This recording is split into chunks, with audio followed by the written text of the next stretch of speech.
and welcome to the Total Soccer Show. My name is Daryl Grove, and I'm joined by a man who theoretically had 2 extra hours of sleep this morning. His name is Taylor Rockwell. Hello. Hello, theoretically being the key phrase there. Did you not get it? I mean, somewhat, a little more. But it is the case that, I think I told you, I slept in until 8, and it really was a sort of weird world we live in now. So it is slightly more forgiving, right? Yeah. Here on the East Coast, it is 10 a.m. Eastern kickoff. Still, my heart goes out to our West Coast people. Yep. We do hear from you, letting us know that every time we say something's early, to remember that Pacific people, it's 3 hours earlier than that. Yeah, that's a good point. That's a good point. I apologize, Pacific people. A specific Pacific apology. Yes. Okay, to today's action. At time of recording, Group A has been wrapped up. Mm-hmm. Group B has not yet been played as we record this part. Group A finales, 2 games happening at once. Let's start with Russia-Uruguay, the battle for the top of the table. Customary spoiler alert, as is tradition. 3, 2, 1. It finished 3-0 to Uruguay. It was kind of a beatdown for the host nation.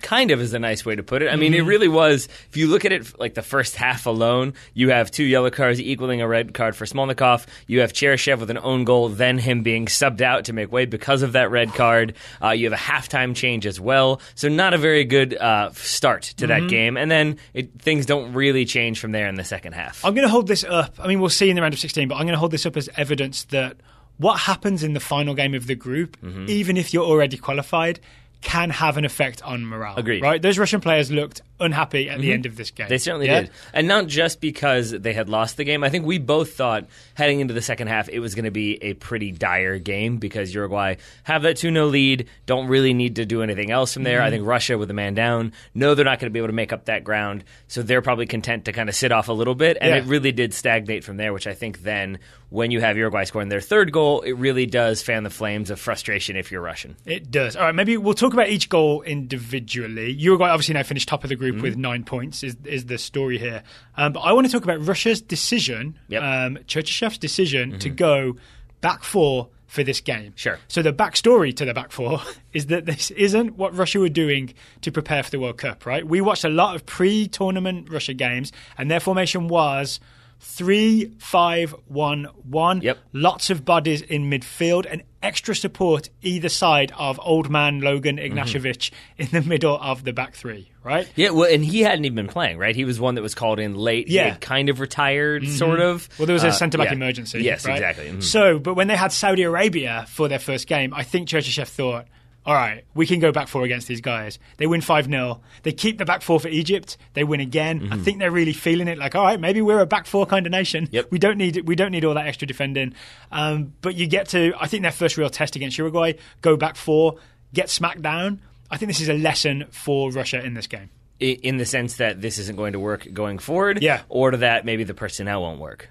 Oh, so you think maybe back 4 just not with Ignashevich? Well, yeah, I wonder. That would be the one thing I would say if you stick with the back 4, just because I kept seeing from the tactical cam angle, Kutsapov trying to step into midfield. That's his centre-back partner. Yeah, trying to win long balls, goal kicks, or just kind of contest a crowded midfield. But when he steps forward, he basically leaves that space where it's now only Ignashevich trying to police, and oftentimes it was Cavani and Suarez running through. If that ball gets flicked on, it's going to be problematic. And then there were moments where it ended up being Suarez in a foot race or Cavani in a foot race. Yep. Most of them led to either shots that went just wide or fouls that led to free kicks. Yeah, with some desperation tackles, right? Yeah. So I think our working theory is Ignashevich in a 2 centre-back system, if he has an aggressive partner, he doesn't have the legs to cover the space in behind, which is probably why they go with 2 centre-back partners for the the quality leadership role that Ignashevich plays. Yes, I think so. So that will be interesting to see if this was a sort of check on, hey, there are stronger teams in Saudi Arabia and Egypt. I mean, Egypt, we haven't talked about that game yet, but we will do. Yeah, it was an interesting affair, I'll put it that way. So I think maybe Russia come out of this one kind of potentially reevaluating what they're going to do going forward. There we go. All right, so maybe let's talk about the goals. Sure. So the first goal is a Suarez free kick. We can talk about how that free kick gets worked because there's a lot of odd stuff happening there. But I also want to talk about how the free kick is conceded. Sure. Because Russia have possession, they're passing it around, and then it's Gazinski tries to play it just a backwards ball down the line in possession to Kutapov. Yep. and it doesn't get there. Instead, he sets Uruguay free. I don't understand what's going on with this ball. I think the ball to me doesn't look as bad as the situation that Russia ended up in. No, but I think what happened was Uruguay slowly suffocated them on that side of the pitch. So it was on Russia's right-hand side. That's obviously why some of the names we're mentioning were involved. Yeah. But I think they're trying to find a way out, and Uruguay basically locked down the options, and so it ends up being Smolnikov, who's the right back. He's over there trying to help. He makes a run. He takes away space, but really nobody goes with him from Uruguay, and suddenly you don't have many options. And so I think if you watched again, you'll see the passing gets kind of increasingly frenetic, even though it's only 10 to 15 yards. I think they're still sort of getting nervous, and you get a pass that's hit maybe just a foot to the right of Kutsupov. But if you're hitting that with a little bit too much enthusiasm, is how I'll say it, and Kutsupov is looking around to try to figure out where he's going to play that ball. Is enthusiasm the opposite of technique? Yes. Yes. But if you take your eye off it for a second to figure out okay, that pass is on, and you look back and suddenly it's a foot away from where you thought it would be, then suddenly you're going to have to react, and he just reacts one step too slowly. Okay, let's talk about the free kick that results from this break. But it is then Suarez takes the ball down, has a shot, it deflects to Cavani. But my point simply is that it's exactly what I'm talking about. It's Kutsupov stepping up to try to help, but Suarez gets in behind, and then he's off to the races, and then Russia forced to foul. Off to the races that he always wins. Yes. So it's a Uruguay free kick at the very top of Russia's box. Uruguay do a weird setup where Russia has a wall in front to cover one side of the goal. Akinfeev covers the other side. And then Uruguay put two guys on the end of the wall, right? And I think Ignashevich stands next to them, and I think he has a plan to not let them leave, push them out of the way, but then cover the end of the wall himself, right? He essentially wants to close the gap between the other Russian players and himself. And I think he's not quite strong enough to pull it off. Well, I think I've thought about this from a number of angles because I can't quite figure out why he does what he does. Because you have the wall, then you've got the two Uruguayan players, then you've got Ignashevich. Thank you. And all I can... You're welcome. Because I was trying to figure out why he wouldn't just step in there right away. And we've seen that a lot in this World Cup where the player comes in and kind of tries to shove the opposition players out of the way. The referee blows the whistle. He tells everybody to stop. But usually it ends with the opposition players on the outside of the wall. Yeah. The defending player will force his way in. The referee tends to give a little bit of leeway. Is it that he just couldn't get there then? No, because they were there? I think what he's trying to do, it succeeds, he just messes up. I think he's trying to bait Suarez into hitting it into that spot. Then he'll step across because basically he knows Cavani and I forget the other Uruguayan player. Thank you. He knows they're going to step out. It's all the long hairs. Yeah. Perfect. He knows they're going to step out, so he knows that's where that shot is going to go. I think he is trying to step into it to basically be like, sure, shoot there as soon as they move, but I'll step across and I'll block it out, no problem. But I think what he does is he gets too aggressive, and he tries to make them get out of the way. So he gets into a tussle with Cavani, but now Cavani is happy to sort of lean away from him and then pull that momentum with him. So now instead of being... He didn't measure Cavani's muscles properly. Not so much, no. Yeah, and so it ends up with Ignashevich basically stumbling / maybe being pulled by Cavani just a step or two too far behind the wall, and now that shooting spot is open and had been previously screened to the extent that when Suarez hits it, as the replays show, Igor Akinfeev, the goalkeeper, is in midair. He's trying to get his feet set. He's kind of bouncing up. And so then that explains why he's a little bit late to get on the end of that ball. So it's a series of missteps from Russia lead to a positive step for Uruguay. Okay, second goal for Uruguay is an own goal. It's an own goal credited to Cheryshev. So he had 3 goals going into this. You're going to take one away? I think instead of crediting him with an extra goal and making him level with Ronaldo at this time of recording in the scoring charts, you should get -1. Yeah. Just to clarify, you don't actually get a point for a goal. For anybody who's like, wait, what? That actually counts? In the Darryl system, you do. I know. Same way that you get an assist for drawing a penalty in the Darryl system. But the guy who initially has the shot for Uruguay is actually who I'm interested in. Laxalt, number 17, the left back. Oh, actually, he's the other long hair on this team. He's the Brady hair, yeah. He's the Brady hair. He is Uruguay's big inclusion, right? He hasn't started any games for Uruguay so far this tournament. They have gone with Caceres as the usual left back, and then I think Varela as the more attacking right back. There's slight imbalance there. They flipped it. Caceres is the right back in this game. Laxalt, is that how we're pronouncing it? That's how I'm pronouncing it. I'm sure we'll hear 14 different ways how we should be pronouncing it. Is the very attacking, very adventurous, very happy to take a risk getting forward left back. I think this really worked for Uruguay. Agreed. They had Vecino, who's like the left centre mid, happily not going out on the wing, stepping inside, creating all that space for Laxalt to get down that wing. He's involved in the sending off later.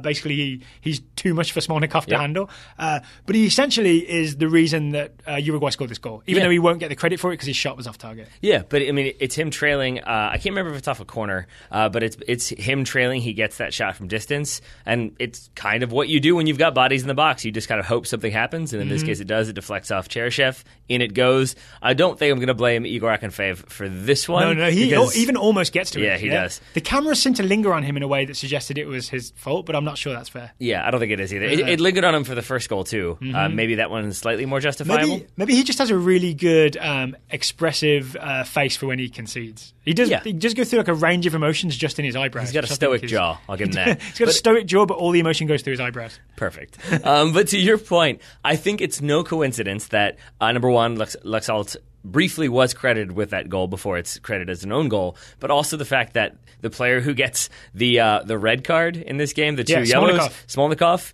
it's down that same side as Laxalt. And I would even say, who was it? It was Gazinski who gave possession away that led to the first goal. He's the one who concedes the free kick that they score off of. He gets a yellow too, but again, that's all, I think, fast break coming down that left side for Uruguay. So let's talk about the second yellow that Smolnikov gets for the tackle on Laxalt. Laxalt completely fools him, right? So one of the things Laxalt offers as a left back is pace and directness getting forward. But I think the really clever thing he does here is he makes as if he's going outside of Smolnikov. You know, defenders always want to force you to the outside for the most part when you get down the wing. Then he makes a really sharp cut inside, which really you shouldn't be able to do. So there must be a mistake that Smolnikov makes to allow Laxalt any room at all to accelerate inside. And then Smolnikov just sort of panics and throws his legs at the problem. Yeah. I mean, but I think that's the cleverness of a pacey player who also has good technique. That it's the ability to Smolnikov knows he wants to go past me, he wants to blaze past me, and then he wants to get a cross in. So I'm going to try to stand him up and make him basically run into me or dribble out of bounds. But it's the pace and technique and ability of the player, Laxalt in this case, to be like, okay, then I'll go inside and go right by you in that way. Because the idea is if you're the defending right back, you show them to the outside, and then theoretically, because they're having to go, the outside is an angle away from goal, you can catch up a little bit and then just defend the space where they're trying to cross it in. But if he cuts straight across the front of you, it is game over. So Smolnikov is either watching Laxalt's heels head towards goal, or he's gonna just, as I said, throw his legs at the problem and get himself a second yellow. He is off. It's basically over for Russia at this point. Right? They're reduced to playing a 4-4-1 with Zuba up front. Who does last the whole game because, as I said, they burn the sub to get Cheryshev off to get a more defensive player on. Then they burn another one at halftime. They burn one early into the second half. So this game did not go in any little bit the way I think Russia wanted. Is it Bruno Fernandes? Who's the right back for Russia? For sure, I forgot. It's definitely Fernandes. Fernandes? I think it's Manuel Fernandes. Either way, he comes on, and he was clearly, I think your point was like he was definitely thinking he had the day off. There was no way he thought, I'm coming in, I'm going to play more than a half of this game, but he ends up having to coming on to the 38th minute. But I just think maybe I'm reading... Vacation cancelled. Right? Vacation recall. But I think I'm probably reading too much into these two yellow cards because it's not Russia's starting right back. But I do think that this was the first time we've seen them really come up against strong opposition. And that second yellow is just, I don't know what to do. I can't let him get by me. Desperation. And then sort of, like, you see him sort of try to protest, but not really. Most of the protest is... I've just been sent off and I've played 38 minutes and that might be the end of this for me. This is my whole World Cup, right? Russia are having this really good World Cup so far, and then do you have that thing where if something's going well and you're not involved and then you get involved and it goes wrong, you sort of think, oh, this might all be my fault. I'm most of the bad episodes of this show. I'm probably projecting my own psychological stuff onto Smolnikov, but he's definitely going to be thinking this, right? Oh, it was all going so well and now it's not. And the change is me. But I think we did see for whomever they come up against in the knockout round, we did see how you can beat Russia. We'll know by the end of today's show. We will. Yeah. But we've seen a blueprint, I think, for how you can beat Russia. You can overload a side with pace. You can try to exploit the slower players and get in those 1v1 like moments of isolation that either lead to a free kick or a scoring opportunity, and then just make sure you chase your rebounds. And just to be a completist, is that what you were referring to? The third goal, it's a corner kick. Diego Godin, the centre-back, who I think we called out in the previews to this tournament, they really do try to clear a space for Godin to attack the ball on corner kicks. They didn't really have to here because at least 2 Russian players were not interested in jumping with him. I really think this is just demoralized, end of the day Russia. They want this over with. They want to just think about the round of 16 and lick their wounds, right? Yeah. So Godin gets a header. Akinfeev gets a hand to it, but just bats it back down into traffic. Then Cavani can step in and get himself, I believe, his first goal of the 2018 World Cup. Good to get it done, get it checked off the list. And I think you want to check it off if you have the opportunity at the group stage level. And I would say, like, maybe this will completely change by the time we do the second round of games. But we've had people ask us, we've had that debate about finishing first versus finishing second. If you both know you're through, what do the teams do? Is there that much momentum? And as I said, you look at that first half from Russia, and it's about as bad as it could have been for them. And it probably makes them second guess some decisions, especially second guess some decisions that would have been obvious heading into the next round. Look at Uruguay for a minute, and it's basically, we took a gamble, we tried this attacking left back, that worked out. Suarez and Cavani both got goals, that worked out. Diego Godin got involved aggressively in the attack without his usual center back partner, Jose Jimenez, who was injured. He helps set up a goal. We look solid. You would understand why Uruguay would feel very, very confident heading into the knockout round. 3 words: moment. All right, should we talk about the other game? So the other game today... I don't know why it's so funny, but it is. Group A. It's funny because it's not true. It's all one word. The other game in Group A, no one could qualify. This was just both teams' final World Cup game. It was Egypt versus Saudi Arabia. Yep. Spoiler alert on that one. 3, 2, 1. It's a win for Saudi Arabia. I was not expecting it. But I feel vindicated in my Saudi Arabia might be better than you think they are, or maybe Egypt are just very bad. So Saudi Arabia win this 2-1 with a very, very late goal from Al-Dosari, is I believe how you pronounce that. Salem Al-Dosari, number 18. You got it. It didn't look like it was going that way, right? So we didn't pay as much attention to this game. Right. So it should be clear that we had this on the lower screen. But Egypt went ahead with a Mohamed Salah goal, right? So good stuff for Mohamed Salah. And it was like very familiar of the Saudi Arabia that we've seen in this tournament. It was just a very bad giveaway from, I believe, Al-Dosari. Yeah. He just passes it. His day ends up really nicely, but it starts really poorly. Yep. He just passes it pretty much straight to Abdallah El Sayed of Egypt. He just plays a long ball over the top. I mean, it's a very well-hit long ball, and it's in between the 2 center backs. Mohamed Salah gets on the end of it, and then I don't know what Musailam, I believe it is, the Saudi goalkeeper. Yeah. I don't know what he's doing as to why he decides to come off his line and then stop. He wanted to say hello to Mohamed Salah face to face. Yeah, it's like that's what it is. As the sequence is happening, he's like, "Hey, can we change jerseys at the end of the game?" Oh, you've chipped me. Whoops. Yeah, because he comes off. He's already kind of off his line. He's at about the penalty spot because Saudi Arabia had the ball. Then when that long ball comes, he charges out another 4 or 5 yards, but he just kind of stops because he realizes, I'm not going to get there first, and I obviously can't use my hands outside the box, so I'll stand here. Salah being very quick with the reflexes, quick to spot the situation, with a nice little lob, 1-0 to Egypt, but it does not stay that way. Very smooth from Mohamed Salah. It doesn't stay that way, despite Trezeguet, number 21, a guy that we tipped at this tournament to be the mirror of Mohamed Salah on the left, coming inside on his right foot, getting lots of shots at goal. All those things happened. All those things happened throughout this tournament and in this game.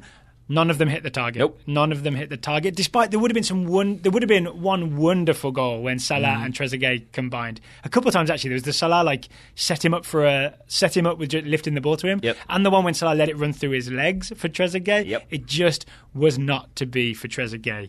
No, and I do sort of feel. Again, having not watched this game with near the level of attention that we watch Uruguay-Russia, that this felt like moments of individuals from Egypt versus a more comprehensive team performance from Saudi Arabia. And you look at Saudi missing a penalty in the first half, the team rallies, they get another one, they score that one. You look at the way they rebound in the second half, you look at the fact that 65% possession for Saudi Arabia. To me, that speaks to them really trying to go for it as a team, and it feels like some of the issues off the field for Egypt are becoming on-field issues as well, or have become. So do you want to get into those issues? I mean, one of them is Salah not being thrilled about being bundled into a photo opportunity with the Chechnyan leader. Ramzan Kadyrov, I believe. He says, I have no notes in front of me, so I'm pretty sure that's right, though. Yeah. But it predates that even. Before the Champions League final, I think the Egyptian FA had signed an agreement with whatever airline to use Mohamed Salah's likeness on their planes. He hadn't signed off on that. He wasn't being remunerated for it. There's a lot of cashing in, both commercially and politically, on Mohamed Salah. There was a story last night that the AP broke, right? AP, very trustworthy news source. They'd spoken to two sources within the Egyptian camp who didn't want to be named but were willing to talk to the AP, that essentially Mohamed Salah was considering retiring for the Egyptian national team after the World Cup because of the way he's been somewhat exploited. Yeah. We'll see if he changes his mind in the near future. There's an Africa Cup of Nations next summer, so we'll find out afterwards. But it's worth being aware of that developing-ish story. But it is, yes, and to go controversially, potentially political for a moment here, I'll say, like, I understand his frustration because if he as a member of the team is being told, hey, we're going to go to Chechnya, we're going to go to Grozny to play this game or do this one like publicity thing, we have to do it on the way to the tournament. By the way, you're an honorary citizen of Chechnya now. Yeah, exactly. But like, there's a reason for that. Kadyrov is not a good guy by any stretch of the imagination, and Mohamed Salah, in my opinion, is a good guy and is also very famous, like a very famous globally Muslim. And so to use him, I would say, as a way to say, like, hey, look, this guy likes me. We're buddies. Look how good I am. I can get Egypt to come here. I can get this figure. Kadyrov himself, obviously Muslim. It makes me feel like... But he's with Putin. But he's with Putin. Yeah. Yes. Yeah. Big old disclaimer there. So it just makes me feel like I understand why he would be like, this is what I'm doing while injured. Not like I'm not recuperating, but instead I'm being used in some pawn for geopolitical strategy. Yeah. I wouldn't love that either. I think that's fair. Okay, so we don't know actually what's going to happen though, so we'll see what happens with Mohamed Salah and the Egyptian national team. What does happen is Saudi Arabian penalty kicks. So the first penalty kick is a moment because it is missed. It is missed by Al Muwallad, but it is saved, most importantly, by El Hadari, the 45-year-old Egyptian goalkeeper.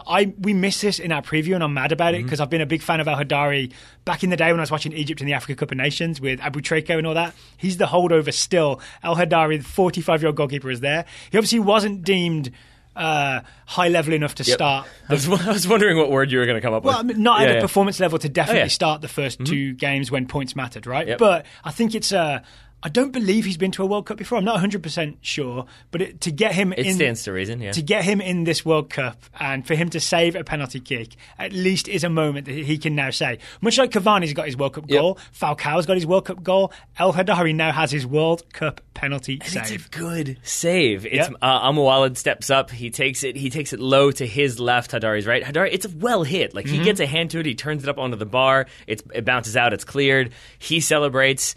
Then obviously Saudi Arabia get another one that equalized, and it just felt for all the world like, okay, both teams get a point, both teams have scored. Everybody's El happy. Hadari gets a save. Do we want to talk about maybe the on-air portion of that penalty save? Yes, briefly. Okay, briefly. So when Al Muwallad steps up and his penalty, Saudi Arabian striker, and his penalty is saved by El Hadari, the play-by-play gentleman, Glenn Davis, who we don't know, but I'm aware of his work, and I think he's very good at what he does, right? I think he's Houston-based, does a lot of Houston Dynamo content, has a radio show and a podcast, genuinely talented guy. He definitely gets the numbers confused. He thinks that Saudi Arabia's number 19 is Egypt's number 19, and he calls him Abdallah El Sayed. El Sayed, right? So I think the way I want to frame this is to not call out Glenn Davis because I think he's doing the best that he can. But the reason he's the best that he can is not good enough in this case is that he's not there. Right. This is a result of Fox not sending all their commentary teams to the World Cup, right? So Glenn Davis and Kobe Jones are in a studio somewhere calling this game from a monitor. And you just cannot be as focused and prepared and ready to call a game correctly as when you're in the stadium. Not least because if you're in the stadium, if the announcers have got a good view, they can literally look at the name on the back of the player's shirt, right? If you're calling it on a monitor, maybe the feed isn't perfect, it's not super high definition or whatever, you can't read the name on the back of the jersey, you have to guess at your notes. If you look at the wrong people, we know because we've done this, right? We've announced games live, we've announced games on the monitor. You've got two pieces of paper with the teams on. If you just look at the wrong piece of paper, right, with a lot of Arabic names on it, you can easily get this wrong. And that's what happens to Glenn Davis. So he has my sympathies, and I think he's a victim of the way Fox have set this up. And spend the money, Fox. Send the announcers to the stadiums. Agree 100%. And I would say because it also ruins moments. And again, I'm not trying to criticize Glenn Davis or Kobe Jones because it's the situation they're put in. But for the second Saudi penalty, I think Kobe Jones is talking about like how do you respond and how are they going to deal with this. And he finishes his statement and then maybe it's 2-3 seconds after the penalty has been the whistle's been blown, it's been gestured for a penalty, and then they're like, and we've got another penalty, and it's because you're not in the stadium. You can't feel that level of like, oh wait, something's happening. Like, we've been there again. To your point, we have been there doing games live where we're watching it, and I would be rambling on as I tend to do, and you'd be like, just a second, because they're about to score. Like, you jump in because I'd nudge you. I'd literally nudge you in the arm, just to get your attention. But then we've also had those moments where we're calling them from a monitor, and it's just a different environment because it doesn't feel quite so pressurized. It doesn't feel quite so in the moment. You don't hear the crowd. You don't hear the crowd get lively when there's something about to happen. Exactly. All of that stuff. Yeah, we're having a casual conversation while watching television is essentially what it feels like when calling off of a monitor. All right, so we don't want to go too deep in the criticizing Fox hole. No. Right? Yeah, no, okay. We've done enough. There is a winner, and the winner is for Saudi Arabia. Yep. And it is Al Muwallad, the man who missed the penalty kick, gets his redemption. Shout out to number 14, Otaif, who sets him up for this with a beautiful cushioned volley. Al Muwallad gets his redemption in terms of he draws the second penalty, which is converted. This one is Al Dawsari, who's the one who gave the ball away that led to Mo Salah's goal. See, it can happen to anyone. Well, at least you got the same team. That's fine. But I think I set the stage for it being redemption, so maybe I just threw that one off a bit. So number 14, Otaif, sets up a lovely cushioned volley for, you're right, Salem Al Dawsari, who had given away that first goal with that bad pass. I'm not sure he means to hit this how he hits it, but if he did, it's one of the best goals I've ever seen because there is no gap, and he manages to do the straight volley into the side netting. Wait, you're talking about the setup or the finish? The finish. Both? Okay, because I wasn't sure about Otaif's setup, because it's a ball into him, and he kind of with one touch flicks it up in the air for Al Dawsari to finish. And I thought that's just a heavy touch that popped out, and Al Dawsari's reactions are very good. You watch from the reverse angle, and he is watching that the whole way, Otaif. So I think he absolutely means to do it. So that's really impressive. What about the Al Dawsari finish? Is that deliberate? I think he's aiming for the far corner. I don't know if he's aiming for it that perfectly, but he hits it exactly where he needs to put that one in. And there was something very charming about him. Definitely decided I'm going to do a backflip. I can do a flip. But he wasn't quite confident enough to just do it. He had to tell his teammates who wanted to obviously come and celebrate with him. They've got to win at the World Cup, right? And after, being criticised and people saying maybe they shouldn't be there and all that we don't want to get into. Every team at the World Cup deserves to be there. And to clarify, they got there. 90+5. Like, this is the winner. Yeah, this is the winner. His teammates are coming over and he waves them back because he's like, no, I need a runway. I'm going to do my flip. And he almost doesn't make it. It's real close. He was nearly somewhat embarrassed and sort of landed on his face with almost, the flip. Yeah. But he made it. He did. Well done, Salim Al Dawsari. And well done to Saudi Arabia. They get 3 points. Egypt, commiserations to our Egyptian listeners, our Egyptian fans out there, because this is not the way I expected this tournament to go for them. I did think there was a chance they would make it out and surprise some people. In the end, I think there's going to be a lot of self-reflection, hopefully from the Egyptian FA, more so than the players. So in part 2, we're going to get into the Group B finale. No spoilers just yet on that one. But first, I think we need to talk about the smartest and bestest way to buy tickets. It's a word. It is. It's SeatGeek. SeatGeek is the smartest, easiest way to get tickets to every type of live event. Oh, yeah. It's never been easier. Just a couple of taps on your phone. You can buy or sell a ticket to a live event. We are now veteran scrollers of the SeatGeek app looking for events. Taylor Rockwell's done some research today. What have you found for us, Taylor? Well, we got a few emails in our inbox and a few tweets about the ticket prices for the USA's friendly against Mexico in Nashville on September 11th. They are ridiculously high, I'm going to say. I looked it up on SeatGeek. They are available for cheaper if you want to sit I think the cheapest I found was $83 to $87. That's better than the retail $150 I think I've seen. And then there are other ones on SeatGeek going for $250. Is this US soccer tip in their hand that the new US coach is going to be Pep Guardiola? Because that is the only justification for 3-digit ticket prices for a friendly. And even then, yeah. I don't know. I think I'd pay it. I guess maybe that is the plan. You're right. Is actually tiki-taka tickets. Yes, are $150. I think you're right though. That probably is the plan. Is that they think it'll be the new U.S. manager in charge. It'll be a Mexico team that everybody's very excited about. Coach theoretically by Juan Carlos Osorio, so why not gouge everybody? But yeah, at least SeatGeek gives you a cheaper option. Why not gouge everybody? Yeah. And then they give you a cheaper option plus a discount, which we'll get to in a second. Because first I wanted to say if you'd rather maybe spend a little bit less money, you could go see, say, Patton Oswalt, comedian we both know and love. Yes. He's playing a couple different... we don't know him personally. No, not so much. But he's playing a couple different venues around the country. Tickets ranging from $65 to $80. Did you happen to see what the name of his tour was? Because he normally has a good snappy name for his tours. I checked. I didn't see, but I also didn't Google to see if there was one. Okay. So we shall see. We shall see with Pat. I think he should name one of his tours. If you're just doing sort of general stand-up, it should be called General Patton. That's who he's named after, so I wouldn't be surprised. Is it really? Yeah, his dad is either Marine or Army and is very very hardcore. Oh, it's not really a pun then, is it? If we went straight to that. This is why he's the stand-up comedian and I do the soccer thing less successfully than he. But you can also help people find tickets for even better prices than I've already mentioned. Yes, you can. So if you go to the SeatGeek app, find an event, be it Patton Oswalt or the USA versus Mexico, and you can click through and SeatGeek will show you the very best possible tickets available using their green, orange, red system. So you'll be able to see whether the ticket is a good price and a good spot to see. And I'm just going to say this, the US game, lots of orange. Lots of orange? Yes. That's fair. That's because SeatGeek doesn't know who the coach is going to be yet. This is true. Right? Yeah. If it's Dave Sarachan, they all turn red. The best news is you can get $20 off your first SeatGeek purchase. What you do is you download the SeatGeek app. That part is free. I would encourage you to go and do that anyway because it's free. Then you enter the promo code TSS. Click the settings tab, enter promo code TSS. Then you get $20 off your first SeatGeek purchase. And if you can find a ticket under $20, you can even turn a profit. That's right. So thank you to SeatGeek for sponsoring today's program. Now, back to the World Cup coverage. As you said, it's Group B. Since there may be some overlap in what we're talking about, we're just going to say spoiler alert for both games in 3, 2, 1. Daryl Grove, what happened? The day started with Spain on top, Portugal in second, Iran in third, and Morocco bottom. The day finished with Spain on top, Portugal in second, Iran in third, and Morocco on the bottom. So it was Spain 2, Morocco 2, and Iran 1, Portugal 1.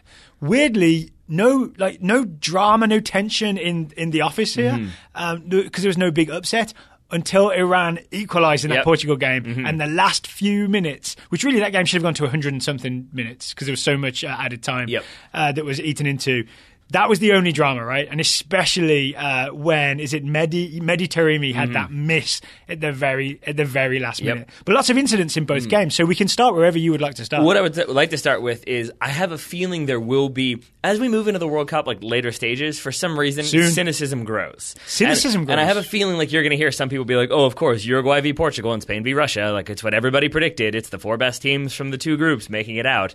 And if you go that route, you are missing so much stuff because so many things happened in these games. I mean, we were a goal or 2 away from some massive upsets. Yes. Didn't end up happening, but that still means we've got lots to talk about. So maybe we start with the one that fewer eyes might have been on because we had Iran-Portugal on Big Fox, Simpsons Fox. Yep. Let's go Spain-Morocco to start. Does that work for you? Which we had on our slightly smaller screen. Yeah. So Spain 2, Morocco 2. And I'm angry. And I'm You're angry? Yes, because to your point about we had it on the smaller screen. Weirdly, I like you when you're angry. There we go. Because I am the softer, gentler Hulk. Yeah. It's because Hulk. I kept finding myself drawn to that game until the later stages of Iran-Portugal. And it's because it was the game that we've been waiting for from Morocco. It was them playing against another high-intensity, high-pressure possession team. They were playing against better Morocco. Yeah, exactly. But it was very interesting because I would look down, like I'd be looking up at Iran defending and really trying to like deal with Portugal's counterattacks, but then Portugal defending and try to deal with Iran's counterattacks. Yeah. And then I would look down and watch Morocco string together like 6 passes,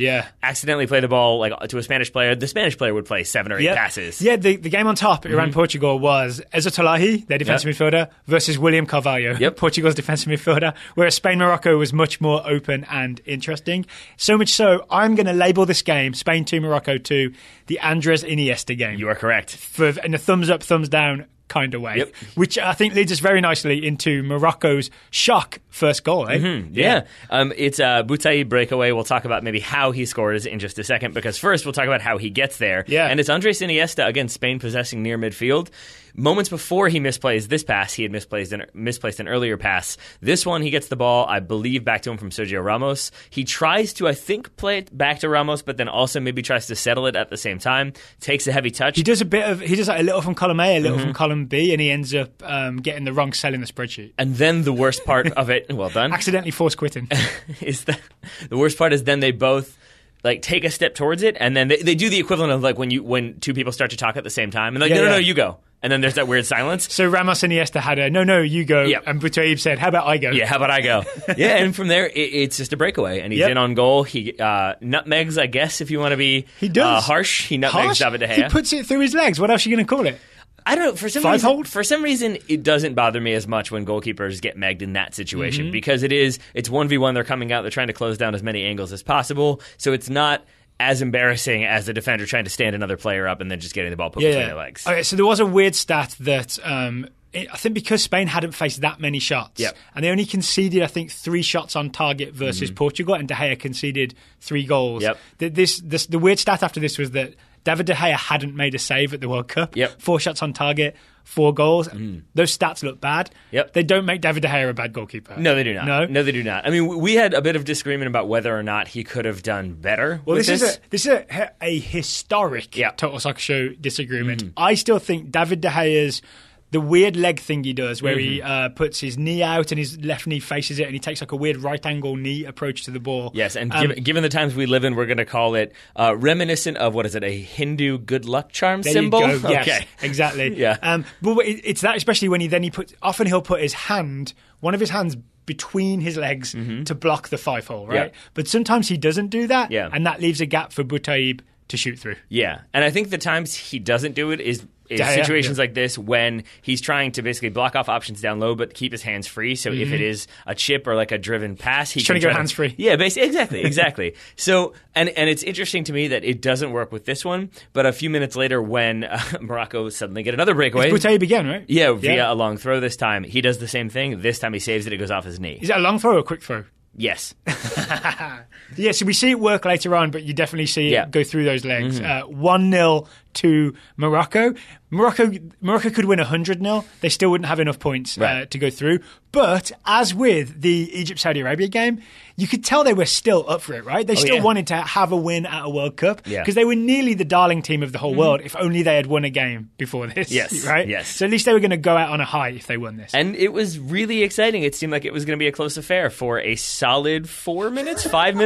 Boutaïb in the 14th, Isco in the 19th evens it up. So Isco does score, but this is Andres Iniesta's revenge, right? You could tell, actually, from the minute they conceded, Iniesta is all about it, right? I think he has a couple of goals, and then he also has a shot in like a minute after conceding. He finally really pulls it off with this goal. He has some help, though, to be fair, in the form of Yunus Belhanda. Oh, Yunus Belhanda. I like Yunus Belhanda. Yunus Belhanda is the player who was smart enough to lift up Amrabat's legs after the concussion. True. Remember that? Yunus Belhanda is mostly, in the early stages, doing a good job of tracking Andres Iniesta, right? He's trying to make sure that Andres Iniesta doesn't sneak down that inside left channel that Iniesta famously exploits, right? He mines that inside left seam like there's gold there, and there often is when he's going down it. So there's a weird thing with this move where he tracks him the whole way, then Iniesta passes to Isco, who's come short to show for the ball, and then Belhanda just sort of stops and stares at Isco. And the moment he does that, Iniesta, I think maybe recognising that he's got the blind side, darts down that left channel. Yeah. Isco can find him. Isco can get back in the box. Iniesta can square it. Spain 1-1. Yeah. And it's a great possession. Keep your eyes on Andres. It's a great possession move. It's really good technical play from Spain. But the thing that really made it stand out to me at the end of the half is that they did it 2 more times. The exact same sequence, more or less. The exact same people, right? Yeah. Iniesta and Belhanda. Except, I think the second 2 times it was ball into Diego Costa. Both times a little bit too far in front. But both times it's Iniesta getting past Belhanda. Once, again, Belhanda just fails to track his run. The second time, Iniesta just gets by him. And I think it's because Belhanda is so focused on not losing him that he's trying to stand him up and takes really bad defensive shape. But 3 times Iniesta gets right past him to the end line, cuts it back. And I'm going to say that's something to keep an eye on for when Spain advance to the next round and take on Russia. That's the matchup. Spain, Russia. Especially if we see that back 4 from Russia and it's a little bit slow. Andres Iniesta could have fun. All right, yeah, and don't be fooled into thinking that Iniesta had a bad game. Nope. Because that touch will be in the highlights, Yep. but maybe him beating Belhanda 100 times will not be. It probably won't be, but should be. Unless you're Moroccan, in which case it shouldn't. And yet, Morocco still take the lead, right, in the 80-something minute. They nearly have, it doesn't last, but they nearly have a glorious World Cup victory. En-Nesyri, who is a player I am not familiar with, Nor I. big number 19, plays for Malaga as a striker, just meets a corner, knocks Sergio Ramos over and powers it past David De Gea.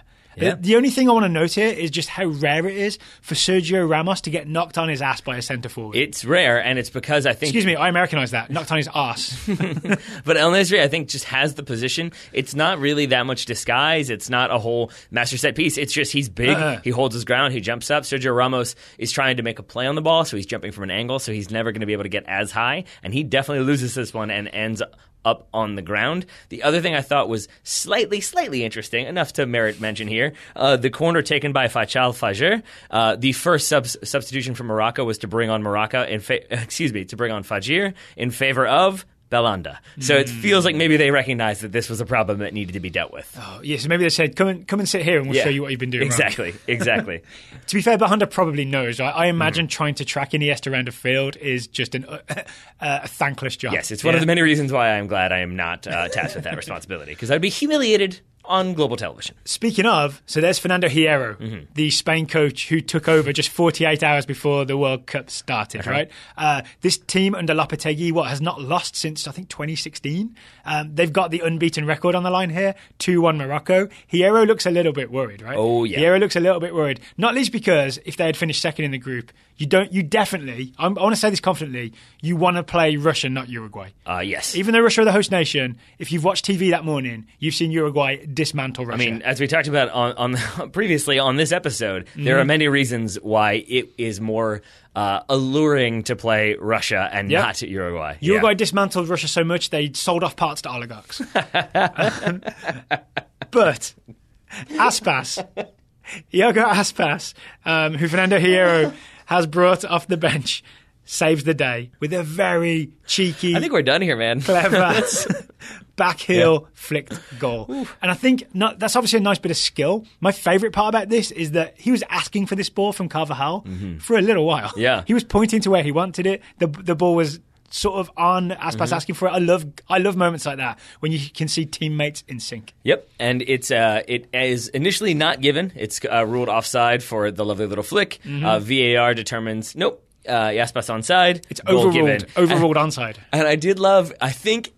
Not from a bad decision technical standpoint, but I think this is one of the things that people who don't like VAR, it's their worst nightmare, because if you watch, it's Aspas waiting, they keep cutting back to him on a few different shots, waiting for the decision. The referee comes back from doing the VAR, points for goal, and then he runs off and celebrates like he scored a goal. It really was this weird 3-minute delay, and then he takes off running, sprinting, fists in the air. It's weird, right? There is, I'm pro VAR after this World Cup. Yep, agreed. But you do miss that instant celebration moment. And when you see a player do it after waiting 2 minutes, there's an element missing, right? It's almost like the soul of it has gone. The way that Dalsari we talked about afterwards with his cute backflip, that moment is gone, right? The moment of pure joy where you had no time to filter it and think about it. But to be fair, briefly, we saw Sergio Ramos be very upset by this decision, and anytime we see Sergio Ramos upset in quick succession, it makes it a better game. So I think there's that at least to look forward to.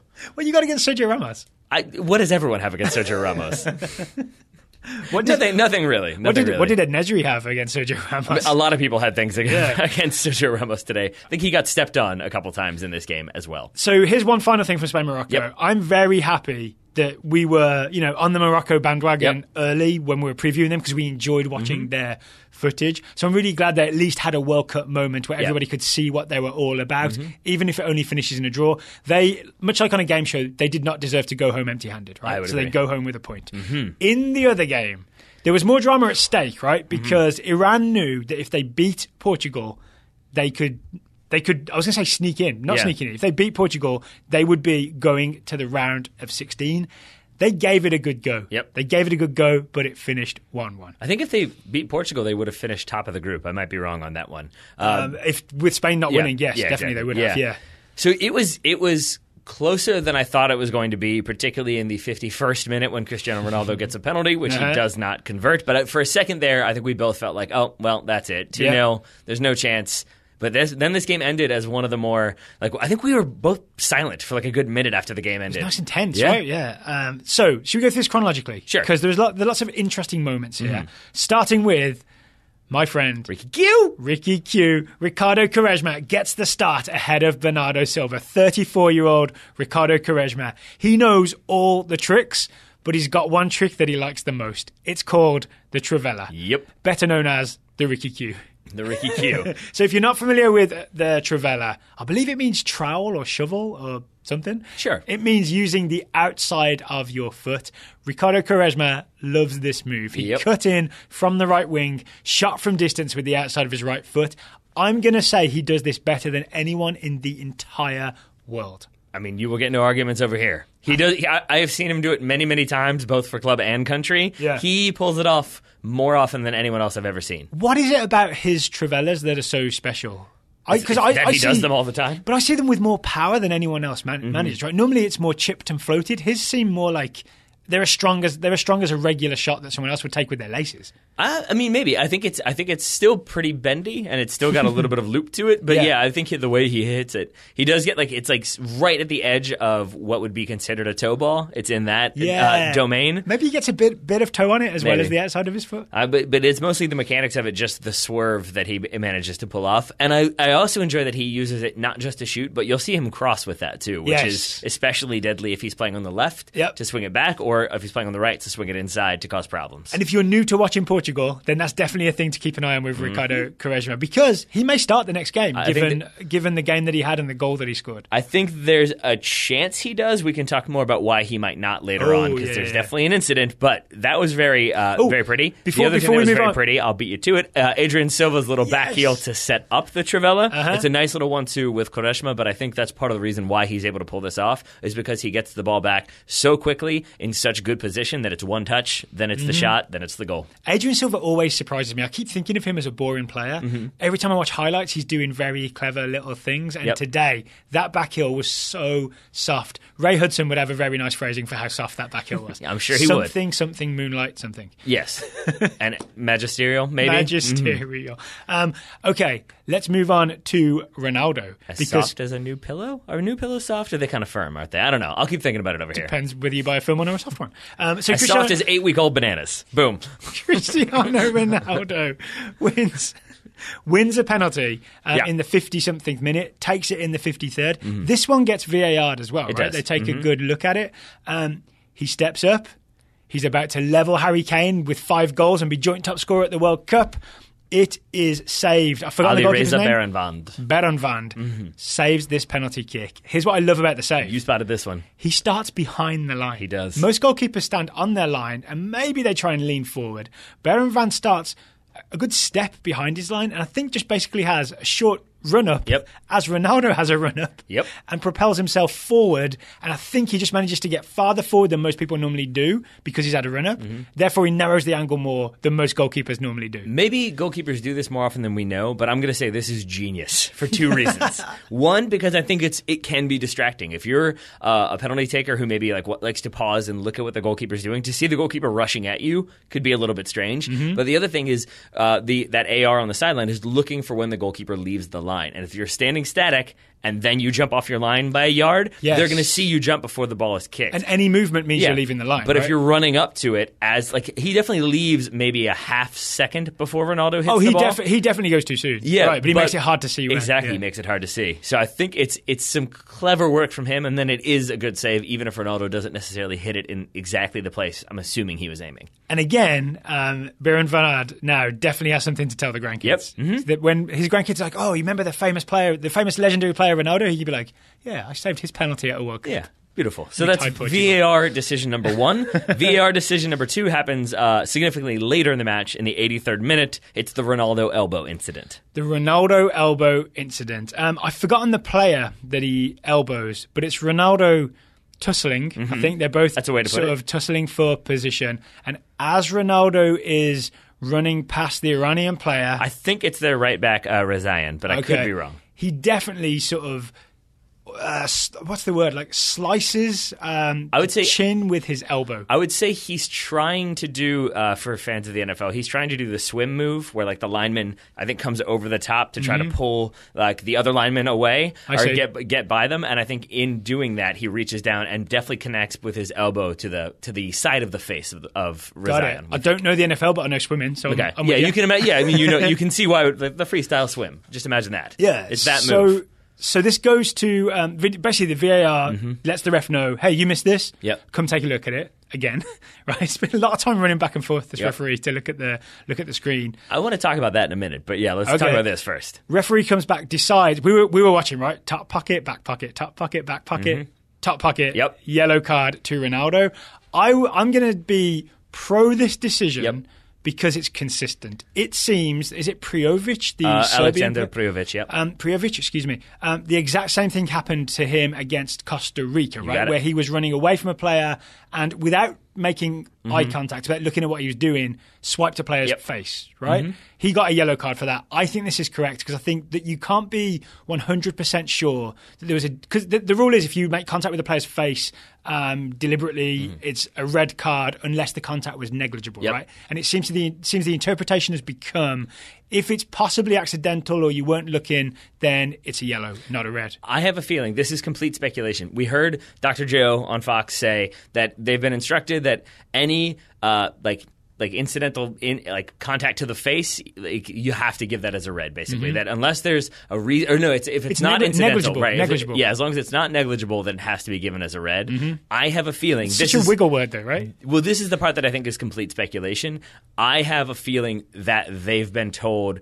Like maybe it's the VAR officials, maybe the official has been told if you go to VAR and you see contact but you don't think it's intentional but it's still more than negligible, it's a yellow. That's my guess. And I think we probably haven't been told that. We, the public, don't know that. But I think you're absolutely right. The Prijovic decision and this one, I can't remember. There's another one, right? There was, yeah. So we are definitely consistent here. Yeah, but I think anytime there's contact that isn't malicious or like meant to injure, but is more than incidental or negligible, then I think it's going to be a yellow. And a kick so you agree with me? Way. Is what you're I saying. do. Yeah. All right. Confirmed. Yes. So 2 good uses of VAR. Maybe less so the third. That's my feeling. What's the third? That's the Cedric penalty decision. Yes. All right. So it's my man, Sardar Azmoun, rises in the air. By the way, I just want everyone to know that Daryl. Like, if this doesn't work out, professional podcasting, you have to spend the rest of your life as Sardar Azmoun's agent. Okay. Because Daryl spent this game. I think there's money in that. You just kept just in the back, like in a lovely, endearing way.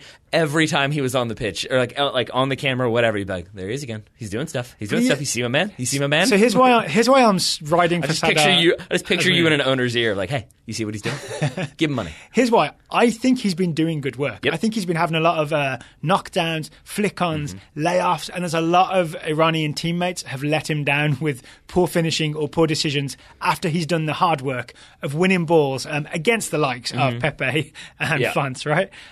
So here's a moment where he rises above Cedric, which is not the hardest thing to do, right? Because he's a little right back. Gets his head to it, but unfortunately for Cedric, the ball goes directly into Cedric's hand. I agree with you. I think this is tough because I think Cedric, his hand is not in like a weird position, and it's really it's a really short distance between the header and the ball. I'm not sure this should have been given. I don't think so. I think this is one where usually I'm of the mind if your hand is in an unnatural position or if you're raising it too high or what have you, it's going to be a penalty because you've made the referee make a decision. Here, the referee made a decision. It goes to VAR. And I think this is one of those incidents where in VAR, you slow it down. It looks so much worse than it is. Whereas Cedric is just tracking backwards. And I think I can just imagine having my hands like roughly where he has his hands if I'm running backwards and trying to figure out where the attacker is so I'm not just barging into them. And then Azmoun definitely heads the ball down onto Cedric's arm. It's not like Cedric's arm is in the way and blocking that header going on goal. So for me, it's a correct no call, and that it's given as a penalty made me happy because at least it was a dramatic finish and it's a lovely penalty. But it still, in my opinion, probably shouldn't have been given, and it's one of the few times that I have disagreed with a VAR decision at this tournament. Well, Iran fans will will agree because Ansar Arafat steps up, puts it top corner, really aggressive and brave penalty kick, makes it 1-1. This is where the drama starts, right? Because then there's a few minutes of Iran going for the winner. They score, they're in the round of 16. There's a moment, again, Sada Azmoun knocks it down. Mehdi Taremi lets him down, hits the side netting. I will say, like, I heard the way this was being talked about on, like, in the post-match. It's still a tight angle, and he's running at full speed and trying to get his hips around like a knockdown. Yeah. It's not as though... He can tell that to his grandkids. Fine. He probably will, and everyone who he comes in contact with in Iran. But I think it's not as though he's sitting in front of the goal and just whiffs. Like, it's a tight angle, and even if he gets it on target, I think it gets saved, but... Then at least it's a question for Rui Patricio. All right, and one final thing. Is it Amiri should not be attempting any more long throws? Oh, what did he do in this one? He tried to hit a long throw that fell that's right. about 10 yards short. I thought you had another one more There thing. is one major incident we need to talk about. It's the guy we started the Portugal review talking about. Ricardo Quaresma had a Ricardo Quaresma moment. Yes, he did. And he had a Quaresma moment in terms of the Trivela beautiful goal. He had a Quaresma moment in terms of in the 64th minute. Basically, Said Talahi, the midfielder? we thought captain, but just a defensive midfielder in this game. He definitely fouls Quaresma. Quaresma, about 5 seconds later, just goes through him. And it's an amazing call by Ali Wagner. I tweeted it out. Oh, yes. But she says, like, nowhere near getting the ball. And then looks at the replay where Quaresma absolutely nails Etzatalahi in a place you don't want to be hit. Yep. And then she says, near the soccer ball, yep. which I thought was terrific. But he knows what he's doing, Quaresma. Yeah, and he does. that should have been a red. And Fernando Santos immediately says, hey, Bernardo Silva, warm up real fast. Yeah. Let's get him off. Yeah, 6 minutes later, Quaresma comes out. They rescue Quaresma from a poor decision. Can we just give a shout out to Ali Wagner? That was amazing. One of the reasons we really like Ali Wagner is not just that she recognises what's going on, right? She called that John Stones header in the England game. She has the expertise of an ex-player. Agreed. The professionalism of a broadcaster. Agreed. But the enthusiasm of a fan. Agreed on all three accounts. She called Jesse Lingard's strike filthy. Yeah. Which is... She's unorthodox, but I like it. She's genuine. Yes, and I think that's it. There's no faking being an announcer. Yeah. And that's what we've been looking for in this turn. I'm going to be like shot in the foot when the next game she uses all generic terms. Yeah, but like what you and I have talked about is like there is I'm not saying from her, I'm just saying generally speaking, there's a tendency that I don't agree with to call African players fast and strong, right? And I think that's one of the things that she does so well. She doesn't just say, oh, he's very pacey. She talks about an explosion, like a burst of speed down the line, and you can see him cut it. Like I just like that she uses more vivid descriptions and doesn't rely on the kind of cliched terminology to do a great job of doing the color commentary. There you go. All right, so a salute to Ali Wagner. She does better than I do, or I could do, because I think I just used generic terminology to explain how not to use generic terminology, but you get my point. Do as I say, not as I do. There right? it is. That's how it goes. Yep. All right, so once again, Spain finished top, Portugal finished second. Spain will play Russia, Uruguay will play Portugal. I've got a feeling that Uruguay-Portugal game might be a bit of a grind, maybe. But Spain-Russia could be interesting for the host nation, and not in a good way. We shall see. We shall see. And we shall see two more group finales tomorrow. This is true. Tomorrow being Tuesday. It is Group C and Group D finales. Before we move on to previewing the Group C and Group D games, just a quick mention, Group 6, the belts, yesterday's advertisers, they have arrived. We've taken a look. They get the thumbs up. More on them on the next Group 6 ad. And if you're confused, as I was just now, that's GRIP and then the number 6, not Group 6, where I thought we'd suddenly changed the way we identify groups, and I was confused. So Group 6, thumbs up. Yes. More on that very, very soon. Group C and D, thumbs up as well. Why not? Yeah, some good soccer on tap tomorrow, we hope. Okay, Group C, 10 a.m. Both games happen. It's Denmark, France on Big Fox, Bob's Burgers Fox. It's Australia, Peru on Fox Sports 1. They're Colin Cowherd, Fox Sports 1. I knew you were going to do that one. The Who was the best, LeBron or Michael Jordan, Fox Sports 1. Yeah, I think they've settled that one. Home of the eternal debate. It really is. Where should we start? Should we go Denmark, France? Well, let's set up the entire situation. Let's do that instead. So France are top. Yep. 6 points. Denmark are second, 4 points. Australia have just the 1 point, and Peru are down there on 0. Their bags are already packed, right? They're just going to wear whatever they need for the game. And then onto the plane. Everything's packed and ready to go. So on the big screen, I think will be Denmark, France, right? The top two teams. Here's how I see it. Math, not my strong suit, but Denmark just need not to lose. You got it. Right? Yeah, that's it. They don't lose, they're through. They're through. If they do lose to France, they need to cross their fingers and hope that Australia don't beat Peru. Is that about it? That's about it. Yeah, okay. Whew. All right, so this game, here's my bet is that France do not field their strongest team. I think that is probably safe to say, yes. And that kind of changes some things that we were looking at. I had an idea that this group would maybe be closer heading into the final game. So, for example, in our big preview, I thought a key matchup was going to be... Bob's Burgers preview. That's the one. I thought it would be... key matchup would be N'Golo Kante versus Christian Eriksen. Yep. I don't know if N'Golo Kante starts this game. It will be curious to see who France start, knowing that they are assured that they will go through. It just depends on what position that is. I think so. Paul Pogba and Blaise Matuidi, both one yellow card away from suspension. So they'll be sitting. So they probably sit, right? That would make sense to me. N'Golo Kante not, though, and he's somewhat irreplaceable. So you may get your N'Golo Kante Christian Eriksen matchup. And we do know that Didier Deschamps loves to game plan for specific players. Remember the whole Peru Advincula, let's get Blaise Matuidi on him thing? So I would guess you'd see either Nkante or Nzonzi marking Christian Eriksen, following him around. I think Nzonzi is a very good shout to start this game. You think so? All right. I do, but we shall see. I mean, that's why we watch the games, I suppose. For Denmark, the key point would be Yusuf Poulsen.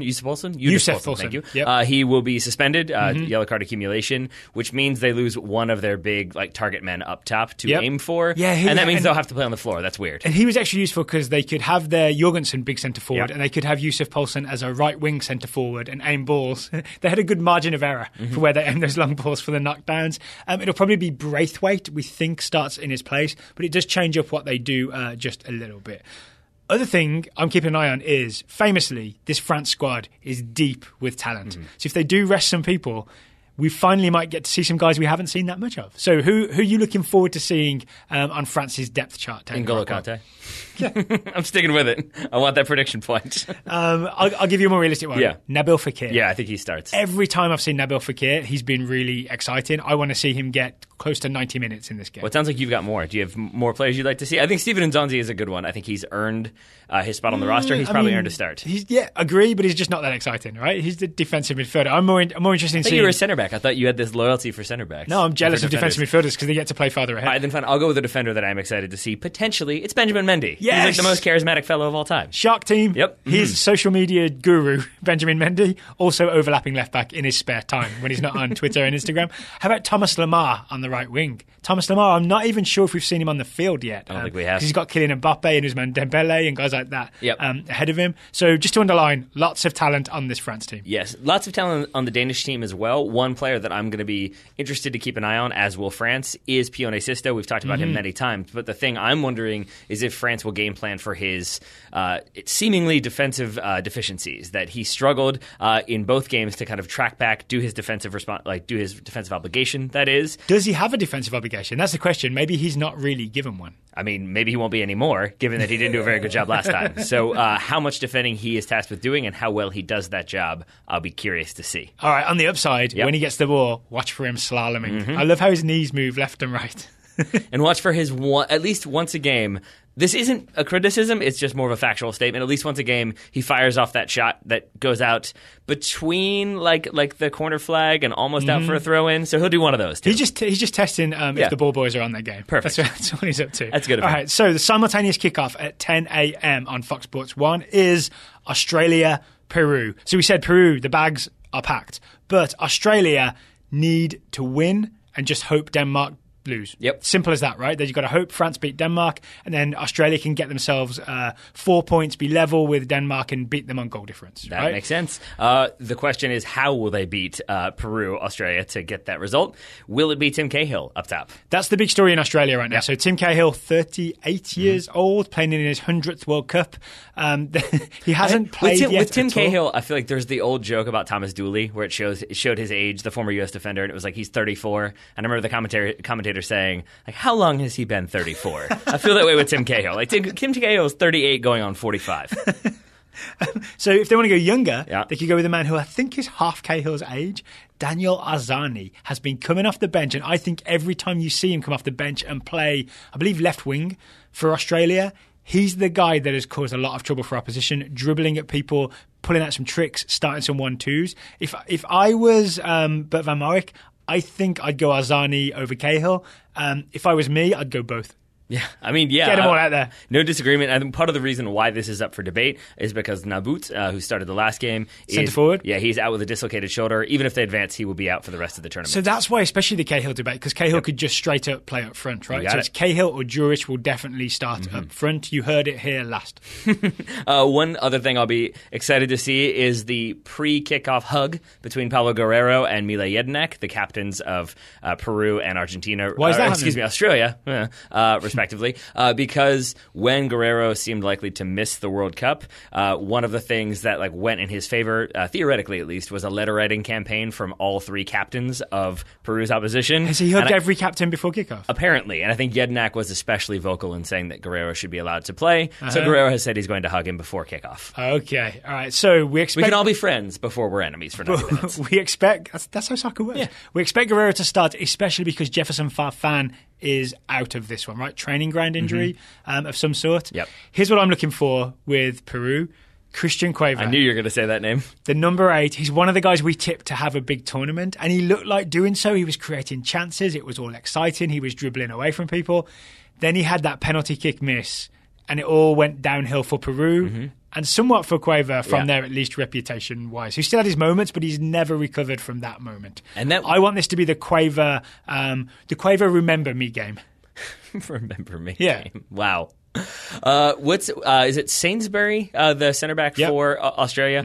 I find that very easy to remember because that's the name of a large British supermarket. That's what I was trying to remember. I'll also be curious to see how he matches up against both Guerrero and potentially Cueva if he's coming through the middle, because he's had such a standout tournament so far. Allegedly got 20 offers from different clubs. Whether or not that's true is probably up to his agent's lying ability. But I will be curious to see how that matchup plays out for him. And then we mentioned him in terms of what France did to game plan for him, but Peru's right back, Advincula, has got those wheels and happily uses them to get forward. This is true. So Australia's left back Behic, better look out because Advincula's coming for him.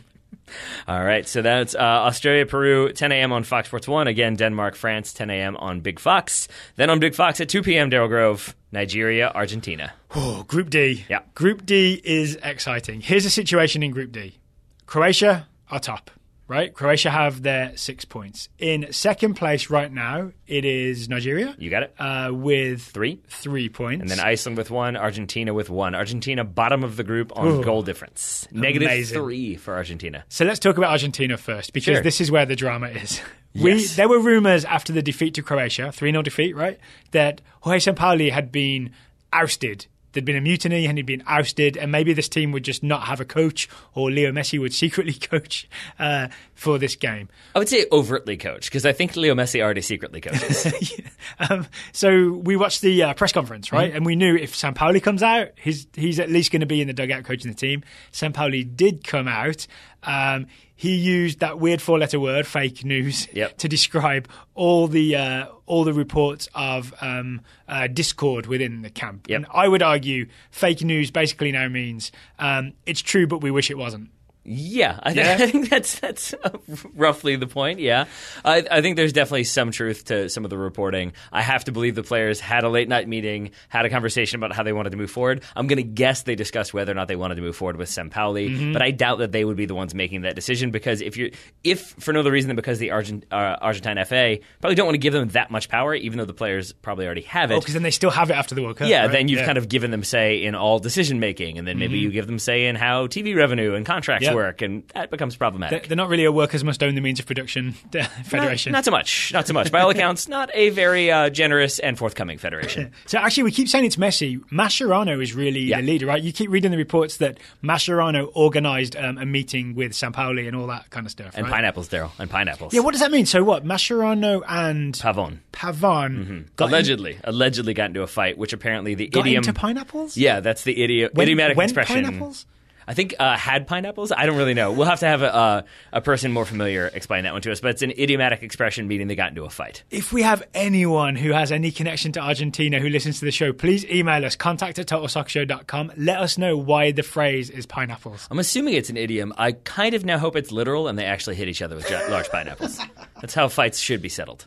So regardless of who's really in charge, I think... surely what will have been agreed is that Willy Caballero starts. Willy Caballero probably does not start after that moment against Croatia.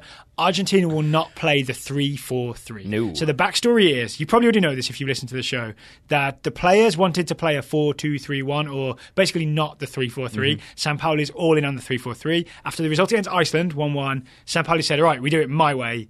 And what happened when we did it his way is we lost 3-0. Yep. So we're not going 3-4-3 again. And I think Leo Messi will be happy with reverting to not having the 3-4-3. Yes, and then by all accounts, players who usually start, especially in that 4-2-3-1, will be returning. So look for the likes of Angel Di Maria, Ever Banega, and Gonzalo Higuain to return to the lineup. Have you seen reporting about that? Theoretically, yes. That is the reporting I've seen. Same thing, Franco Armani starting in goal ahead of Willy Caballero. Okay. What would you do? Would you start, say, Paulo Dybala? Yes. Yeah, I would too. I'd get Dybala on that field Just somehow. keep listing attacking talent, and I'll say yes, because that's pretty much what I would do, and that's pretty much what they have to do. Oh, would you indulge me for a second? Because, a week or less ago, you put me on the spot and said, why does Leo Messi not like playing in the 3-4-3? You realize the horrifying reality is that was like 3 days ago. Really? Probably. We've packed a lot in. Yes, we have. We've packed a lot in. I think I somewhat stumbled in the moment because I was trying to understand it on the fly. And I think it's as simple as, in a 3-4-3, Messi's one of the front three, but there's always that wing back out wide next to him, which means the whole opposition team defence is already going to spread to try and cover that spot, which means Messi doesn't have free space to operate in. Whereas in, say, a 4-2-3-1 or a 4-3-3, if Messi is the most extreme far right attacking player, there's less chance that the entire team comes over and fills the space. So essentially, Messi can control the width of the opposition if he's the widest guy, right? If there's a wide wing back, he can't control the width of the opposition. They're going to come and fill the space. Then he's got less room to work in. And if that's what I've decided it is. And if he can operate in that space, then basically he's like, there's situations where he'll get 1v1 opportunities, or maybe he is just helping to generate opportunities. Basically, what I'm setting up is that you said he'll control the what? Space. And I want it to be control the means of production. So that's what I think he's looking to do, just with not many defenders around. Okay. The opposition, Nigeria, what do they need? Because Argentina, did we say this? Argentina need a win, right? Argentina need to beat Nigeria, and then they need to hope that Iceland don't beat Croatia. Then they'll take second place. So it's still very much in play, an Argentina advancement to the round of 16. Or they need to beat Nigeria by more than Iceland beat Croatia. Either way, there will be many permutations, and it will change dramatically as the day goes on. It's going to be a fun day. What do Nigeria need? Nigeria, they need to not lose. So that's it? That's a start. A draw should do it? A draw gives them 4 points, so then they, I guess, could be caught by Iceland if Iceland win. Okay. So ideally they want to win, but that is sort of the ideal result for any soccer game. A draw should be good enough for Nigeria, right? Okay, so Argentina went 3-4-3. Didn't work for them.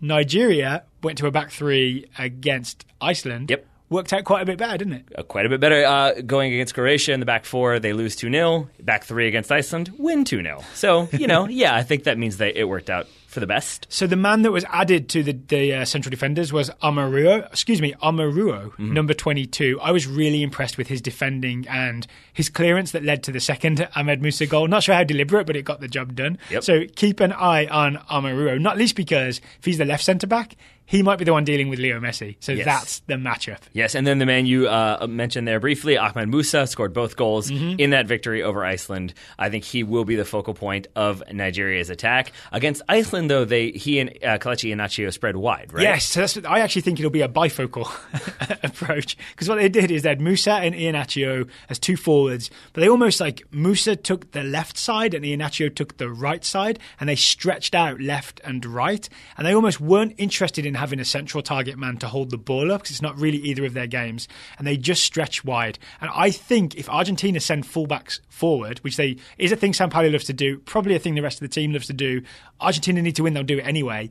There is space for Ahmed Musa and Iheanacho to exploit. Yes. Watch them start Igalo now, I've said that.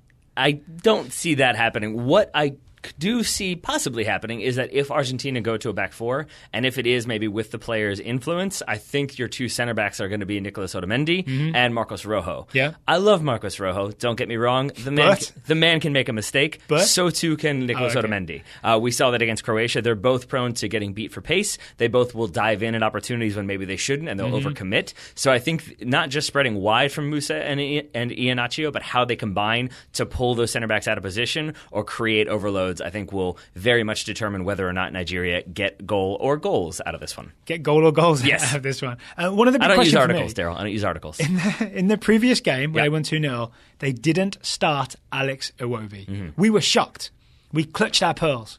I was more so angry that they didn't start Onazi, but yeah, sure, fine. Onazi hasn't played yet. Player to watch. Your breakout player hasn't played yet. Maybe he'll break out from the bench in this game. He's a late bloomer. He's a late bloomer. He's a late breaker out. He's an 85th minute bloomer. Yeah. So Alex Iwobi, I think, just basically doesn't fit into. I don't appreciate your tone. Doesn't fit into the 3-5-2, right? No. Despite being maybe Nigeria's best player. So I think that'll be interesting to see how that is handled in this game. Yep. Yeah. I'm going to guess impact sub, but I think if it ain't broke, don't fix it. So I think they probably go with what worked against Iceland and hope it works against a dysfunctional Argentina team. So one more time, Nigeria, a draw would basically do it. Argentina desperately need a win. All eyes on this game. Fireworks. All right, that's 2 p.m. on X-Files Fox. Over on Fox Sports 1, it's at the same time, simultaneous kickoff. It's Iceland versus Croatia. Situation, correct me if I'm wrong, Taylor, Croatia are top. 6 points, they're basically good. They're mathematically good. It would take a massive loss and a massive win by Nigeria for them to not finish top of the table. And they're definitely through to the round of 16, and so they're almost guaranteed to finish top of the table, as you just said.